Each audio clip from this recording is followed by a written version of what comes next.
ನಮಸ್ತೆ ಸ್ನೇಹಿತರೆ, ಇವತ್ತು ನಾವು ಕನ್ನಡದ ವ್ಯಾಕರಣ ಭಾಗದಲ್ಲಿ ದ್ವಿರುಕ್ತಿ ಪದಗಳ ಬಗ್ಗೆ ತಿಳ್ಕೊಳ್ಬೇಕು. ದ್ವಿರುಕ್ತಿ ಪದಗಳು ಅನೇಕ ಸ್ಪರ್ಧಾತ್ಮಕ ಪರೀಕ್ಷೆಗಳಲ್ಲೆಲ್ಲ ಕೇಳುವಂತಹ ಪ್ರಶ್ನೆ. ದ್ವಿ ಎಂದರೆ ಎರಡು, ಉಕ್ತಿ ಅಂದರೆ ಉಚ್ಚಾರಣೆ ಮಾಡುವಂಥದ್ದು ಅಂತ. ಎರಡು, ದ್ವಿ ಅಂದರೆ ಎರಡು, ಉಕ್ತಿ ಅಂದರೆ ಉಚ್ಚಾರಣೆ ಮಾಡುವಂಥದ್ದು. ಎರಡು ಸಲ ಉಚ್ಚಾರಣೆ ಮಾಡಬೇಕು. ಯಾವುದೇ ಒಂದು ಪದವನ್ನು ಎರಡು ಸಲ ಸೇರಿ ಹೇಳುವುದಕ್ಕೆ ದ್ವಿರುಕ್ತಿ ಎಂದು ಹೆಸರು. ಪರಿಣಾಮ ತೀವ್ರತೆಯ ಹಿನ್ನೆಲೆಯಲ್ಲಿ ಈ ಪ್ರಯೋಗ ರೂಪುಗೊಂಡಿದೆ. ದ್ವಿರುಕ್ತಿಯು ನಾಮಪದವಾಗಿ, ಕ್ರಿಯಾಪದವಾಗಿ, ಸಂದರ್ಭಕ್ಕೆ ಅನುಸಾರವಾಗಿ ಬಳಕೆಯಾಗುತ್ತದೆ. ಉದಾಹರಣೆಗೆ, ಬಿಡು ಬಿಡು, ನನ್ನನ್ನು ತಡೆಯಬೇಡ. ಇಲ್ಲಿ ಬಿಡು ಎಂಬುದು ಎರಡೆರಡು ಬಾರಿ ಬಂದು ಸಂಭ್ರಮ, ತ್ವರೆ, ಆತಂಕ ಮೊದಲಾದವುಗಳನ್ನು ಸಂದರ್ಭಕ್ಕನುಸಾರ ಸೂಚಿಸುತ್ತದೆ. ಹೀಗೆ ಒಂದು ವಿಶೇಷವಾದ ಅರ್ಥವನ್ನು ಸೂಚಿಸುವುದಕ್ಕಾಗಿ ಪದವನ್ನು ಎರಡು ಬಾರಿ ಪ್ರಯೋಗಿಸುವುದಕ್ಕೆ ದ್ವಿರುಕ್ತಿ ಎಂದು ಹೆಸರು.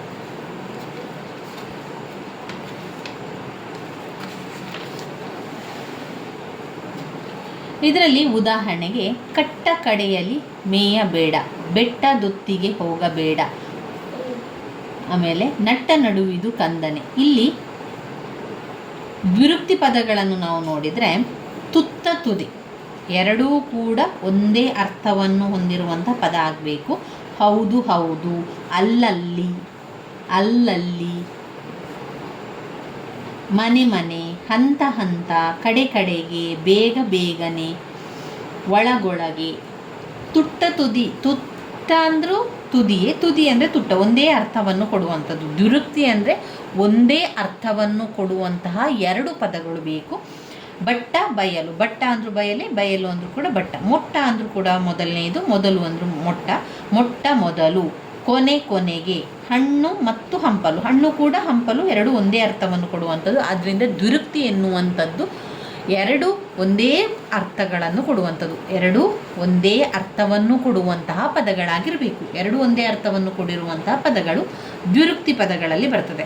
ಅನುಕರಣಾವ್ಯಯ ಅಂತ ಬಂದಾಗ ಅಲ್ಲಿ ಅದು ಅನುಕರಣೆ ಮಾಡುವಂಥದ್ದು, ಅಲ್ಲಿ ಯಾವುದೇ ಅರ್ಥ ಇರೋದಿಲ್ಲ. ಮಿರ ಮಿರ ಜಿರ ಜಿರ ಗುರುಗಳು, ಅಲ್ಲಿ ಅನುಕರಣೆಯಲ್ಲಿ ಅರ್ಥ ಇರೋದಿಲ್ಲ. ಆದರೆ ದ್ವಿರುಕ್ತಿ ಪದದಲ್ಲಿ ಎರಡೂ ಪದಗಳಿಗೆ ಅರ್ಥ ಇರ್ತದೆ. ಆ ಎರಡೂ ಪದಗಳ ಅರ್ಥ ಕೂಡ ಒಂದೇ ಆಗಿರ್ತದೆ. ಅದು ದ್ವಿರುಕ್ತಿ ಆಗಿರುವಂಥದ್ದು. ಇದು ದ್ವಿರುಕ್ತಿ ಪದಕ್ಕೆ ಆಯಿತು. ಇನ್ನು ಬರುವಂಥದ್ದು ಛಂದಸ್ಸು. ಛಂದಸ್ಸು ಮಾತ್ರಾಗಣ, ಅಕ್ಷರಗಳು, ಅಂಶಗಣ ಅಂತ ಇರುವಂಥದ್ದು. ಮಾತ್ರಾಗಣ ಕಂದಪದ್ಯ, ಷಟ್ಪದಿ, ಶರ, ಕುಸುಮ, ಭೋಗ, ಭಾಮಿನಿ, ಪರಿವರ್ಧಿನಿ, ವಾರ್ಧಕ, ರಗಳೆ, ಉತ್ಸಾಹ, ಮಂದಾನಿಲ, ಲಲಿತ ಮಾತ್ರಾಗಣ. ಇನ್ನು ಅಕ್ಷರಗಣ ಅಂತ ಬಂದಾಗ ಉತ್ಪಲಮಾಲಾ ವೃತ್ತ, ಚಂಪಕಮಾಲಾ ವೃತ್ತ, ಶಾರ್ದೂಲ ವಿಕ್ರೀಡಿತ ವೃತ್ತ, ಮತ್ತೆ ಭವಿಕ್ರೀಡಿತ ವೃತ್ತ. ಈ ರೀತಿಯಾಗಿ ಸ್ರಗ್ಧರ ವೃತ್ತ, ಮಹಾಸ್ರಗ್ಧರ ವೃತ್ತ. ಅಂಶಗಣಗಳು ಎಳೆ, ತ್ರಿಪದಿ, ಚೌಪದಿ, ಸಾಂಗತ್ಯ, ಮೂಲ ಷಡ್ಪದಿ. ಛಂದಸ್ಸು ಅಂದರೆ ಏನು? ಗದ್ಯ ಮತ್ತು ಪದ್ಯಗಳಿಗೆ ಸಂಬಂಧಿಸಿದ್ದು ವ್ಯಾಕರಣ ಶಾಸ್ತ್ರ. ಪದ್ಯ ರಚನಾಶಾಸ್ತ್ರವನ್ನು ತಿಳಿಸುವ ಶಾಸ್ತ್ರಕ್ಕೆ ಛಂದಶಾಸ್ತ್ರವೆಂದು ಹೆಸರು. ಛಂದಸ್ಸು ಎಂದರೇನು? ಗದ್ಯ ಪದ್ಯಗಳನ್ನು ಸಂಬಂಧಿಸಿದ್ದು. ಗದ್ಯ ಪದ್ಯಗಳ ಮಿಶ್ರಣ ಛಂದಸ್ಸು.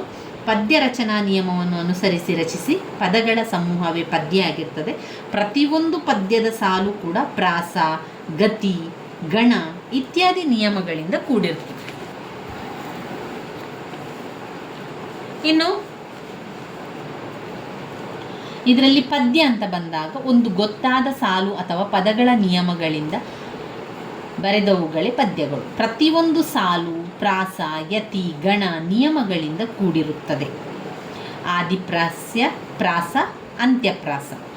ಯತಿ ಅಂದರೆ ಏನು? ಯತಿ ಅಂದರೆ ಪದ್ಯಗಳನ್ನು ಓದುವಾಗ ನಿಲ್ಲಿಸುವ ಸ್ಥಳ ಇದೆಯಲ್ಲ, ಪದ್ಯವನ್ನು ನಾವು ಓದ್ತಾ ಇರ್ತೇವೆ, ಅದನ್ನು ನಿಲ್ಲಿಸುವಂತಹ ಒಂದು ಸ್ಥಳವನ್ನು ಯತಿ ಅಂತ ಹೇಳುವಂಥದ್ದು. ಗಣ ಅಂತ ಹೇಳಿದರೆ ಒಂದು ಗುಂಪು ಅಥವಾ ಸಮೂಹ ಎಂದರ್ಥ. ಛಂದಸ್ಸಿನಲ್ಲಿ ಗಣ ಎಂದರೆ ಪದ್ಯದಲ್ಲಿ ಮಾತ್ರೆಗಳ ಅಥವಾ ಅಕ್ಷರಗಳ ಗುಂಪು ಮತ್ತು ಅಂಶಗಳ ಗುಂಪು ಅಂತಲೇ ಹೇಳುವಂಥದ್ದು. ಕೆಲವು ಪದ್ಯಗಳಲ್ಲಿ ಮಾತ್ರೆಗಳ ಗುಂಪು ಬರುವುದಕ್ಕೆ ಮಾತ್ರಗಣವೆಂದು, ಕೆಲವು ಪದ್ಯಗಳಲ್ಲಿ 3 ಅಕ್ಷರಗಳ ಗುಂಪು ಬರುವುದಕ್ಕೆ ಅಕ್ಷರಗಣಗಳೆಂದು, ಒಂದೊಂದು ಗಣವನ್ನು ವಿಂಗಡಿಸುವುದಕ್ಕೆ ಅಂಶಗಣವೆಂದು ಹೆಸರು. ಮಾತ್ರಾಗಣ ಛಂದಸ್ಸು ಅಂದರೆ ನಿರ್ದಿಷ್ಟವಾದ ಮಾತ್ರೆಗಳ ಗುಂಪಿಗೆ ಮಾತ್ರಾಗಣ ಅಂತ ಹೇಳುವಂಥದ್ದು. ಆ ಎಂಬ ಅಕ್ಷರವನ್ನು ಮೊಟಕುಗೊಳಿಸದೆ ದೀರ್ಘವಾಗಿ ಎಳೆಯದೆ ಉಚ್ಚರಿಸಲು ತೆಗೆದುಕೊಳ್ಳುವ ಕಾಲಾವಕಾಶವನ್ನು ಒಂದು ಮಾತ್ರೆಯ ಕಾಲವೆಂದು ಕರೆಯುವರು. ಛಂದಶಾಸ್ತ್ರದಲ್ಲಿ ಒಂದು ಮಾತ್ರ ಕಾಲದಲ್ಲಿ ಉಚ್ಚರಿಸುವ ಅಕ್ಷರಗಳನ್ನು ಲಘು ಎಂದು ಕರೆಯುವರು. ಅದನ್ನು ಯು ಎನ್ನುವಂಥ ಚಿಹ್ನೆಯನ್ನು ಗುರುತಿಸ್ತಾರೆ. ಇನ್ನು 2 ಮಾತ್ರಾ ಕಾಲದಲ್ಲಿ ಉಚ್ಚರಿಸುವ ಅಕ್ಷರಗಳನ್ನು ಗುರು ಎಂದು ಕರೆಯುವರು. ಒಂದು ಲೈನನ್ನು ಹಾಕುವಂಥದ್ದು. ಈ ಚಿಹ್ನೆ ಗುರುವಿಗೆ, ಲಘುವಿಗೆ ಯು. ಹ್ರಸ್ವಸ್ವರಗಳಿಂದ ಕೂಡಿದ ಗುಣಿತಾಕ್ಷರಗಳು ಲಘುಗಳೆನಿಸಿಕೊಳ್ಳುತ್ತದೆ. ಆ, ಇ, ಉ, ಋ, ಎ, ಬ, ಕ, ಹು, ಸು, ಸು ಇದೆಲ್ಲ ಕೂಡ ಯು ಅಕ್ಷರ, ಲಘು ಅಕ್ಷರಗಳಾಗಿರ್ತದೆ. ಇನ್ನು ಗುರುಗಳಾಗುವ ಅಕ್ಷರಗಳು ದೀರ್ಘಸ್ವರಾಕ್ಷರ, ಅವುಗಳಿಂದ ಕೂಡಿದ ಗುಣಿತಾಕ್ಷರಗಳನ್ನು ಗುರು ಅಂತ ಎನಿಸಿಕೊಳ್ಳುವಂಥದ್ದು. ಇದರಲ್ಲಿ ಆ ಅಂತ ದೀರ್ಘ ಸ್ವರಗಳು ಆ ಅಂತ ಬಂದಾಗ ಅದು ಗುರು. ಗ ಮತ್ತು ಸ ಲಘು. ಔ ಎನ್ನುವಂಥದ್ದು ಔ ಅಂತ ದೀರ್ಘ ಇದೆ, ಅದರಿಂದ ಅಲ್ಲಿ ಗುರು. ಮತ್ತು ಶ ಮತ್ತು ಧಾವನ್ನು ನಾವು ಲಘು ಅಂತ ತೆಗೆದುಕೊಳ್ಳುವಂಥದ್ದು. ಈ ರೀತಿಯಾಗಿ ಮಾಡಿ ನೋಡುವಂಥದ್ದು ಛಂದಸ್ಸಿನಲ್ಲಿ. ಇನ್ನು ಛಂದಸ್ಸಿನಲ್ಲಿ ನಾವು ನೋಡುವುದಾದರೆ ಅನುಸ್ವಾರದಿಂದ ಕೂಡಿದ ಅಕ್ಷರಗಳು ಗುರು ಎನಿಸಿಕೊಳ್ಳುತ್ತದೆ. ಇನ್ನು ಪಾದ ಅಂತ ಬಂದಾಗ ಪದ್ಯದ ಪ್ರತಿಯೊಂದು ಸಾಲಿಗೆ ಪಾದ ಅಂತ ಹೆಸರು. ಇದಕ್ಕೆ ಸಾಲು, ಚರಣ ಎಂದು ಕರೆಯಲಾಗಿದೆ. ಪ್ರಸ್ತಾರ ಪದ್ಯದ ಪಾದದ ಗಣಗಳನ್ನು ವಿಭಾಗ ಮಾಡುವುದು, ಗುರು ಲಘುವನ್ನು ಗುರುತಿಸುವುದು, ಪದ್ಯದ ಲಕ್ಷಣಗಳನ್ನು ಹೇಳುವುದು, ಇದಕ್ಕೆ ಪ್ರಸ್ತಾರ ಹಾಕುವುದು ಎಂದು ಹೆಸರು. ಮಾತ್ರಾಗಣ ನಿಯಮದಂತೆ ಕಂದ್ಯ ಪದ್ಯಗಳು ರಗಳೆ ಷಡ್ಬಡಿ ರಚಿಸಲ್ಪಟ್ಟಿದೆ. ಕಂದ ಪದ್ಯ, ಅದರ ಕಂದ ಪದ್ಯದ ಲಕ್ಷಣಗಳೇನು? 4 ಸಾಲುಗಳನ್ನು ಕೂಡಿದಂತಹ ಮಾತ್ರಾಗಣದ ಪದ್ಯ. 4 ಸಾಲುಗಳನ್ನು ಕೂಡಿದಂತಹ ಪದ್ಯವೇ ಏನು ಹೇಳ್ತೇವೆ? ಕಂದ ಪದ್ಯ. ಕಂದ ಅಂತ ಬಂದಾಗ 4 ಸಾಲುಗಳುಳ್ಳಂತಹ ಪದ್ಯಗಳು. 1 ಮತ್ತು 3ನೆಯ ಸಾಲುಗಳು ಸಮಾನವಾಗಿ 4 ಮಾತ್ರೆಯ 3 ಗಣಗಳಿಂದ ಕೂಡಿದೆ. 4 ಮಾತ್ರೆಯ 3 ಗಣಗಳಿಂದ ಕೂಡಿದೆ. 2 ಮತ್ತು 4ನೆಯ ಸಾಲುಗಳು ಸಮಾನವಾಗಿದ್ದು 4 ಮಾತ್ರೆಯ 5 ಗಣಗಳಿಂದ ಕೂಡಿದೆ. 4 ಮಾತ್ರೆಯ 5 ಗಣಗಳಿಂದ ಕೂಡಿರುವಂಥದ್ದು ಕಂದ್ಯ ಪದ್ಯದಲ್ಲಿ 4 ಸಾಲುಗಳನ್ನು ಹೊಂದಿರುವಂಥ ಕಂದ ಪದ್ಯ. 1 ಮತ್ತು 3ನೆಯ ಸಾಲುಗಳು ಸಮಾನವಾಗಿ 4 ಮಾತ್ರೆಯ 3 ಗಣಗಳಿಂದ ಕೂಡಿದೆ. ಹಾಗೆ 2ನೇ ಮತ್ತು 4ನೆಯ ಸಾಲುಗಳು ಸಮವಾಗಿದ್ದು 4 ಮಾತ್ರೆಯ 5 ಗಣಗಳಿಂದ ಕೂಡಿದೆ. 4 ಮಾತ್ರೆಯ 5 ಗಣಗಳಿಂದ ಕೂಡಿರುವಂಥದ್ದು. ಇನ್ನು ಇಲ್ಲಿ ಉದಾಹರಣೆಗಳನ್ನೆಲ್ಲ ಕೊಟ್ಟಿದ್ದಾರೆ. ನಾವು ಷಡ್ಪದಿಗೆ ಹೋಗುವ. ಷಡ್ಪದಿ ಅಂದರೆ ಏನು? 6 ಪಾದಗಳುಳ್ಳ ಪದ್ಯಗಳಿಗೆ ಷಡ್ಪದಿ ಅಂತ ಹೆಸರು. 4 ಸಾಲುಗಳುಳ್ಳ ಪದ್ಯಕ್ಕೆ ಕಂದ ಪದ್ಯ ಅಂತ ಹೇಳುವುದು. ಷಡ್ಪದಿ ಅಂತ ಬಂದಾಗ ಅಲ್ಲಿ ಷಟ್ಪದಿ 6 ಸಾಲುಗಳು ಇರುವಂತಹ ಪದ್ಯವೇ ಷಟ್ಪದಿಯಾಗಿರುತ್ತದೆ. ಭಾಮಿನಿ ಷಟ್ಪದಿ.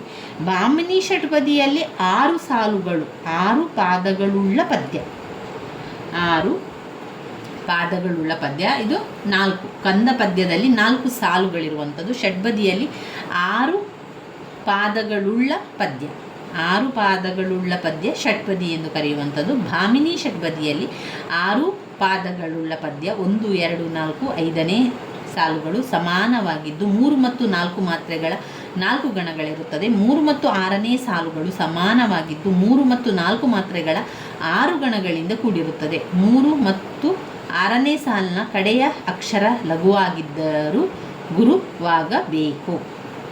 ಕೊನೆಯ ಅಕ್ಷರ ಅದು ಲಘುವಾಗಿದ್ದರೂ ಕೂಡ ಗುರುವಾಗಿರಬೇಕಂತೆ ಷಟ್ಪದಿಯಲ್ಲಿ. ಇದೆಲ್ಲ ಕೂಡ ಹೇಳುವಂಥದ್ದು. ವಾರ್ಧಕ ಷಟ್ಪದಿಯಲ್ಲಿ 6 ಪಾದಗಳುಳ್ಳ ಪದ್ಯ 2, 4, 5ನೆಯ ಸಾಲುಗಳು ಸಮಾನವಾಗಿರ್ತದೆ. 6 ಪಾದಗಳುಳ್ಳ ಪದ್ಯ ವಾರ್ಧಕ ಷಟ್ಪದಿ 6 ಪಾದ. ಷಟ್ಪದಿಯಲ್ಲಿ ಕೂಡ 6 ಪಾದ. ಕಂದ ಪದ್ಯದಲ್ಲಿ ಮಾತ್ರ 4 ಸಾಲುಗಳನ್ನು ಕಾಣ್ಬೋದು. ಭಾಮಿನಿ ಷಟ್ಪದಿಯಲ್ಲಿ 6 ಪಾದಗಳನ್ನು ಹೊಂದಿರುವಂಥದ್ದು. ಇನ್ನು ಇದರಲ್ಲಿ ಬೇರೆ ಬೇರೆ ಷಟ್ಪದಿ, ಶರ ಷಟ್ಪದಿ, ಆಮೇಲೆ ಕುಸುಮ ಷಟ್ಪದಿ, ಭೋಗ ಪದ್ಮಿನಿ ಷಟ್ಪದಿ, ಆಮೇಲೆ ಪರಿವರ್ಧಿನಿ ಷಟ್ಪದಿ, ರಗಳೆ, ಮಂದಾನಿಲ ರಗಳೆ, ಲಲಿತ ರಗಳೆ. ರಗಳೆ ಅಂದರೆ ಏನು? ರಗಳೆ ಎಂಬುದು ರಗುಠ ಎಂಬ ಸಂಸ್ಕೃತ ಪದದ ತದ್ಭವ ರೂಪ. ಇದರಲ್ಲಿ ಪಾದಗಳ ಸಂಖ್ಯೆ ಇಷ್ಟೇ ಇರಬೇಕೆಂಬ ನಿಯಮ ಇಲ್ಲ. ಪಾದ ನಿಯಮವಿಲ್ಲದೆ ಸಮಾನವಾದ ಮಾತೃಗಣಗಳಿಗೆ ಕೂಡಿದ ಪದ್ಯ ಜಾತಿಗೆ ರಗಳೆ ಎಂದು ಹೆಸರು. ಎರಡೆರಡು ಸಾಲುಗಳಲ್ಲಿ ಪ್ರಾಸದ ನಿಯಮವಿರುತ್ತದೆ. ಕನ್ನಡದಲ್ಲಿ ಉತ್ಸಾಹ ರಗಳೆ, ಮಂದಾನಿಲ ರಗಳೆ, ಲಲಿತ ರಗಳೆ ಎಂಬ 3 ಬಗೆಗಳನ್ನು ಕಾಣಬಹುದು. ನೋಡಿ, ಉತ್ಸಾಹ ರಗಳೆ, ಮಂದಾನಿಲ ರಗಳೆ. ಉತ್ಸಾಹ ರಗಳೆ ಅಂದರೆ ಇದರಲ್ಲಿ 2 ಬಗೆಗಳಿವೆ. ಮೊದಲನೆಯದು 3 ಮಾತ್ರೆಗಳ 4 ಗಣಗಳನ್ನು ಪ್ರತಿಪಾದದಲ್ಲಿ ಹೊಂದಿರುತ್ತದೆ. ಎರಡನೆಯದಲ್ಲಿ 3 ಮಾತ್ರೆಯ 3 ಗಣ ಮತ್ತು 1 ಗುರು ಬರುತ್ತದೆ. ಮಂದಾನಿಲ ರಗಳೆ ಇದರಲ್ಲಿ 2 ಬಗೆ. ಮೊದಲನೆಯದರಲ್ಲಿ 4 ಮಾತ್ರೆಯ 4 ಗಣಗಳನ್ನು ಪ್ರತಿಪಾದದಲ್ಲಿ ಹೊಂದಿರುತ್ತದೆ. ಎರಡನೆಯದರಲ್ಲಿ 3 ಮತ್ತು 5 ಮಾತ್ರೆಯ 2 ಗಣಗಳಿರುತ್ತದೆ. ಲಲಿತ ರಗಳೆ ಇದು 5 ಮಾತ್ರೆಗಳ 4 ಗಣಗಳನ್ನು ಪ್ರತಿಪಾದದಲ್ಲಿ ಹೊಂದಿರುವಂಥದ್ದು. ಇನ್ನು ಬರುವಂಥದ್ದೇ ಅಕ್ಷರಗಣ ಛಂದಸ್ಸು. ಅಕ್ಷರಗಣ ಛಂದಸ್ಸನ್ನು ನಾವು ಮುಂದಿನ ವಿಡಿಯೋದಲ್ಲಿ ನೋಡಿಕೊಳ್ಳುವ ಸ್ನೇಹಿತರೆ. ನನ್ನ ವಿಡಿಯೋಸ್ ಎಲ್ಲ ನಿಮಗೆ ಇಷ್ಟ ಆಗಿದ್ದರೆ ಲೈಕ್ ಕೊಡಿ, ಶೇರ್ ಮಾಡಿ, ಸಬ್ಸ್ಕ್ರೈಬ್ ಮಾಡಲಿಕ್ಕೆ ಮರಿಬೇಡಿ. ಧನ್ಯವಾದಗಳು.